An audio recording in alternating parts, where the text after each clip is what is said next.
बहुत बहुत स्वागत है। धन्यवाद।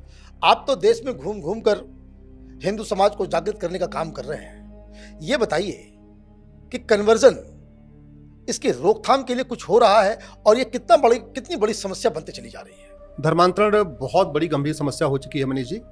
प्रतिदिन लगभग 1000 बेटियां लफ्ज़-ए-जिहाद का शिकार हो रही हैं। प्रतिदिन लगभग 10,000 हिंदुओं का धर्मांतरण हो रहा है।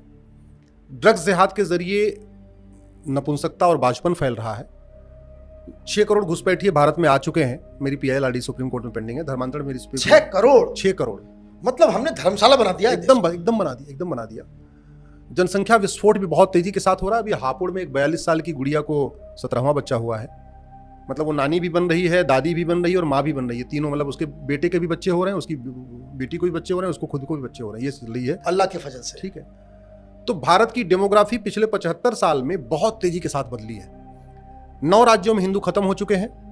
800 जिलों में से 200 जिलों में हिंदू खत्म हो चुके हैं। 6000 तहसील में से 1500 तहसील में हिंदू खत्म हो चुके हैं। बॉर्डर पे कुल 300 तहसीलें हैं, उसमें 300 की 300 तहसीलों में खत्म हो चुके हैं। उसका मूल कारण लफ्ज़ जिहाद, ड्रग्स जिहाद, घुसपैठ जिहाद, धर्मांतरण जिहाद, जनसंख्या जिहाद और लैंड जिहाद। उस पे काम इसलिए भी नहीं हो पा रहा है क्योंकि बड़ी फंडिंग आ रही है। FCRA के जरिए फंडिंग आ रही है, हवाला के जरिए फंडिंग आ रही है। यहाँ जो ड्रग का पैसा आ रहा है वो भी काम आ रहा है। कानून हमारे घटिया हैं। हमने धर्मांतरण को राष्ट्र की सुरक्षा के लिए खतरा घोषित नहीं किया। हमने धर्मांतरण को देश की एकता अखंडता के लिए खतरा घोषित नहीं किया। हमने धर्मांतरण को वेजिंग वॉर डिक्लेयर नहीं किया, जबकि वेजिंग वॉर है अपने आप में। हमारे पास वेजिंग वॉर का कानून है लेकिन पुलिस लगाती नहीं, क्योंकि हम वेजिंग वॉर हमने डिक्लेयर नहीं किया धर्मांतरण को। हमारे पास NSA है, नेशनल सिक्योरिटी एक्ट, लेकिन NSA पुलिस लगाती नहीं क्योंकि हमने NSA में राष्ट्र की सुरक्षा के लिए क्या खतरा घोषित नहीं बताया नहीं। हमारे पास UAPA है लेकिन पुलिस धर्मांतरण कराने वाले और उनके मददगारों पर UAPA नहीं लगाती क्योंकि उसमें भी हमने अनलॉफुल एक्टिविटी, इस धर्मांतरण को अनलॉफुल एक्टिविटी डिक्लेयर नहीं किया। तो हमने न फंडिंग रोकी है, न हमने कानून को कठोर बनाया, इसलिए धर्मांतरण तेजी के साथ चल रहा है। अब इसका समाधान अगर आपको करना है, अगर भारत को बचाना है, भारत की संस्कृति को बचाना है, भारत के लोकतंत्र को बचाना है, भारत के संविधान को बचाना है, तो एक तरफ आपको धर्मांतरण के खिलाफ कठोर कानून बनाना पड़ेगा, धर्मांतरण कराने वालों की फंडिंग रोकनी पड़ेगी, घुसपैठ रोकना पड़ेगा। दूसरी तरफ आपको घर वापसी कराना पड़ेगा। घर वापसी भी आप समझिए कैसे होगी। बीमारी जैसे आती है वैसे ही जाती है। जैसे किसी को मोटापा बढ़ गया तो जब तक उसका आप डाइट कंट्रोल नहीं करोगे मोटापा खत्म नहीं होगा। जैसे बीमारी आएगी वैसे ही जाएगी। धर्मांतरण क्यों हुआ? तलवार के दम पे, तलवार के डर से हुआ या टैक्स न देने के कारण हुआ। तो अगर आपको घर वापसी कराना है तो आपको कानून भी कठोर बनाना पड़ेगा, प्लस घर वापसी को प्रमोट करने के लिए कुछ व्यवस्था भी करनी पड़ेगी, कुछ मकान देना पड़ेगा, कुछ राशन देना पड़ेगा। भाई जो घर वापसी कर रहा है उसके लिए पूरा आपको पैकेज डिसाइड करना पड़ेगा। इसलिए मैं कहता हूं घर वापसी केवल समाज की जिम्मेदारी नहीं है, घर वापसी केवल किसी NGO या किसी संगठन की जिम्मेदारी, घर वापसी सरकार की भी जिम्मेदारी। भाई घर वापसी आई होगी तो जो विदेशी कुरीतियां अपने आप खत्म हो जाएंगी। 3 तलाक, हलाला, मुता, मिस्यार, तहर्रुस खत्म हो जाएगा। घर वापसी होगी तो आपका लफ्ज़ जिहाद, लैंड जिहाद खत्म हो जाएगा। घर वापसी होगी तो आपके तलाके हसन, तलाके बाइन, तलाके किनाया खत्म हो जाएगा। घर वापसी आपकी शुरू होगी तो चाची, मौसी, बुआ, इनसे शादी विवाह बंद हो जाएगा। शादी विवाह बंद हो जाएगा तो जो ये मानसिक रूप से कमजोर बच्चे पैदा हो रहे हैं वो ठीक हो जाएगा। घर वापसी होगी तो चचेरी बहन, ममेरी बहन, फुफेरी बहन, मौसेरी बहन से शादी विवाह बंद हो जाएगा तो अच्छे बच्चे पैदा होंगे। घर वापसी होगी, खतना बंद हो जाएगा। घर वापसी होगी तो आपका जनसंख्या नियंत्रण हो जाएगा। आपके ऑफिस में देख लो, आपके यहाँ जो लोग हैं उनके कितने बच्चे हैं। घर वापसी का सीधा कनेक्शन जनसंख्या नियंत्रण से है। और भारत की 50% समस्याओं का मूल कारण जनसंख्या विस्फोट है। 90,000 बच्चे रोज पैदा हो रहे हैं। 2024 में 3.25 करोड़ बच्चे पैदा हो चुके हैं। सरकार 2 करोड़ घर बनाती है, 10 करोड़ बेघर पैदा हो जाते हैं। सरकार 2 करोड़ रोजगार जनरेट करती है, मुद्रा लोन दे के 10 करोड़ बेरोजगार पैदा हो जाते हैं। टैक्स देने वाले परेशान हैं, इनकम टैक्स देने वाले मरे जा रहे हैं, GST दे के बेचारे लोग दुखी हैं, व्यापारी, सब कुछ हो रहा है, फिर भी गरीबी कम नहीं हो रही है। क्यों? क्योंकि जनसंख्या विस्फोट हो रहा है। तो घर वापसी होगी तो जनसंख्या नियंत्रण होगा। घर वापसी होगा, ड्रग का कारोबार कम होगा। घर वापसी होगी तो गौहत्या बंद होगी। घर वापसी होगी तो रेलवे का एक्सीडेंट कम हो जाएगा। नहीं तो रेलवे पे आज देख लो कि पत्थरबाजी होती रहती है, वो भी कम हो जाएगा। घर वापसी से अलगाववाद, आतंकवाद खत्म होगा। घर वापसी से लोकतंत्र मजबूत होगा। आप इलेक्शन कमीशन का डाटा देख लीजिए, जहां 100% हिंदू होते हैं वो बूथ कभी सेंसिटिव नहीं होता, लेकिन जहां हिंदू 50-60% हो जाते हैं वो बूथ सेंसिटिव होते हैं, संवेदनशील। जहां मुस्लिम 25% से ज्यादा है वो बूथ संवेदनशील जो है वो तो अलग से वहां सेना लगानी पड़ती है, अगर अलग से वहां पुलिस लगानी पड़ती है। ठीक है, तो घर वापसी होगी तो संवेदनशील बूथों की संख्या कम हो जाएगी। पॉइंट आपने निकाला है, ठीक है। ये बहुत ही मजेदार बात है कि जहां मुस्लिम समुदाय है वहां पे वो बूथ सेंसिटिव हो जाता है, वहां अलग से पैरामिलिट्री लगानी पड़ती है। ठीक है, तो घर हम लोगों ने मैंने आंखों के ऊपर अंधा चश्मा लगा लिया है क्या? ठीक है। घर वापसी होगी तो लिखने, बोलने, सोचने की स्वतंत्रता बढ़ेगी। घर वापसी होगी तो वैज्ञानिक सोच विकसित होगी। घर वापसी होगी तो राष्ट्र प्रथम की भावना मजबूत होगी, क्योंकि मदरसों में तो रट्टा मार मार के बस सिखा दिया जाता है, कुछ उनको उनका दिमाग तो एकदम कुंद कर दिया जाता है, मंद कर दिया जाता है। हिंदू काफिर है, बड़ी सीधी सी बात है। आप देखो ना, वेदों के आप ऋचाओं पे आप शास्त्रार्थ कर सकते हैं, भगवत गीता के श्लोक पे आप चर्चा कर सकते हैं, रामायण की चौपाइयों पे चर्चा कर सकते हैं, मनुस्मृति के श्लोक पे चर्चा कर सकते हैं, लेकिन दूसरी तरफ आप चर्चा नहीं कर सकते। क्यों? क्योंकि चर्चा करना ही हराम है, सोचना ही हराम है। आज तक कभी आप किसी बहुत बड़े बड़े स्कॉलर हो, उनसे पूछ लो, मतलब पाकिस्तान का वैज्ञानिक की इतनी हिम्मत नहीं पड़ रही वो खुलेआम पब्लिकली कह दे कि पृथ्वी गोल है।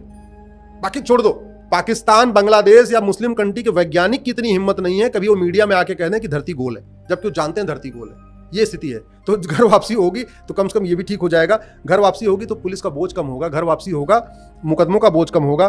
मैं आपको एक आंकड़ा गाजियाबाद का देता हूं आपको।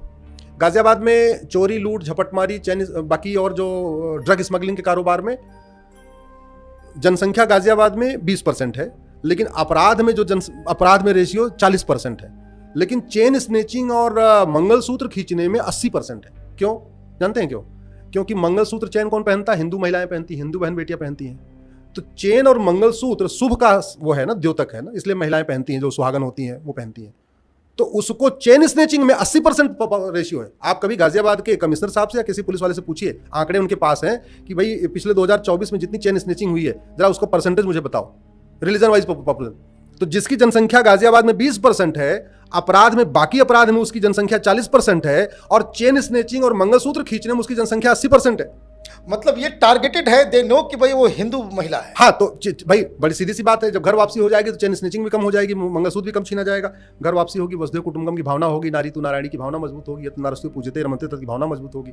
घर वापसी से जीडीपी बढ़ेगी, घर वापसी से जब अपराध कम होगा तो व्यापार बढ़ेगा, घर वापसी से भारत की सोच मजबूत होगी, और घर वापसी से संविधान मजबूत होगा। संविधान कमजोर हो रहा है। उन 200 जिलों में जहां हिंदू कम हो गए हैं वहां संविधान कोई नहीं मानता। उन 1500 तहसीलों में जहां हिंदू कम हो रहे हैं, बंगाल में मुर्शिदाबाद में जला दिया पुलिस, हाँ, पुलिस की गाड़ियां जल गई। ये नियम कानून संविधान, मैं ये सब जगह जहां पे 70% से ऊपर मुसलमान है, ये संविधान काम नहीं करता। मैं आपको 2 उदाहरण दे देता हूं। भारत के सुप्रीम कोर्ट के जज तो हर हफ्ते बोलते रहते हैं कि भारत में सब एक समान है और सबको फ्रीडम ऑफ रिलीजन है, बोलते रहते हैं ना, सब समान है, सब समान है। यही गलती पाकिस्तान के एक जज ने कर दिया कुछ दिन पहले। उन्होंने पाकिस्तान के सुप्रीम कोर्ट के जज ने, कोई मामला चल रहा था, उसमें सुनवाई में ये कह दिया कि पाकिस्तान के रहने वाले सब समान है और इन सबको फ्रीडम ऑफ रिलीजन है। भाई साहब, 2 घंटे के अंदर बाउंड्री कूद कूद के सारे मुल्ला मौलवी पाकिस्तान के सुप्रीम कोर्ट में घुस गए। सुप्रीम कोर्ट के जज साहब सुनवाई छोड़ के अपने चैम्बर में भागे, सेना बुलाई गई, फिर वो जाके घर जा पाए। भारत में बोलते रहते हैं कि सब एक समान है, सबको फ्रीडम, कभी कुछ कोई हुआ नहीं हुआ। खूब सेकुलरिज्म की बातें होती, कभी कुछ हुआ नहीं हुआ। पाकिस्तान बोल के देखो क्या हालत होगी। दूसरा एग्जाम्पल आपको बांग्लादेश का दे रहा हूं। बांग्लादेश के जज साहब ने रिजर्वेशन के ऊपर एक फैसला दे दिया, पूरे पाकिस्तान सारे घुस गए सुप्रीम कोर्ट के अंदर, और जब तक जज साहब ने इस्तीफा नहीं दिया उनको बाहर नहीं जाने दिया। तो भारत में सुप्रीम कोर्ट का तब तक सम्मान है जब तक हिंदू बहुसंख्यक हैं, इसलिए हिंदुओं की संख्या बढ़े, उसके लिए जरूरी है धर्मांतरण रुके और घर वापसी बढ़े। तो इसलिए कह रहा हूं, घर वापसी कराना तो सबसे पहले न्यायपालिका के लोग ही जो है वो भीड़ के जो है भेंट चढ़ जाएंगे। धर्मांतरण रोकना और घर वापसी कराना ये सबके हित में है। समाजवादियों के हित में है, अंबेडकरवादियों के हित में है, राष्ट्रवादियों के हित में है, गांधीवादियों के हित में है, पेरियारवादियों के हित में है। सब धर्मांतरण रुके, घर वापसी बढ़े, ये न्यायपालिका के हित में है, कार्यपालिका के हित में है, विधायिका के हित में है, और अल्टीमेटली राष्ट्र हित में है। इसलिए मेरा मानना है घर वापसी सबको करना चाहिए। और एक बात आप ऐसे समझो जरा, मान लो हमारे आपके घर में कोई बच्चा है, डर के मारे घर छोड़ के भाग गया, किसी की लालच में घर छोड़ के भाग गया, भयवश घर छोड़ के भाग गया, किसी कारण से भागा, उसको ढूंढना, वापस लाना हमारा भी दायित्व है, और उसको ढूंढ के परिवार से मिलवाना ये पुलिस का भी दायित्व है, स्टेट का भी दायित्व है। तो वैसे 500 साल में जो बाबर के डर से, हुमायूं, अकबर, तुगलक के डर से जो लोग चले गए हैं, उनको परिवार से मिलवाना ये सरकार का भी दायित्व है, समाज का भी दायित्व है, संगठन का भी दायित्व है। और मैं तो देख रहा हूँ बहुत बड़े पैमाने पर लोग घर वापसी करने के लिए तैयार हैं। उनकी एक ही कंडीशन होती है, हमारे साथ रोटी बेटी का रिश्ता कौन करेगा। मुझे लगता है इसका निराकरण, इसको हमारे धर्मगुरुओं को भी सोचना पड़ेगा, समाज को भी सोचना पड़ेगा, आने के लिए उसके लिए रास्ता निकालना पड़ेगा। आपका बहुत बहुत धन्यवाद।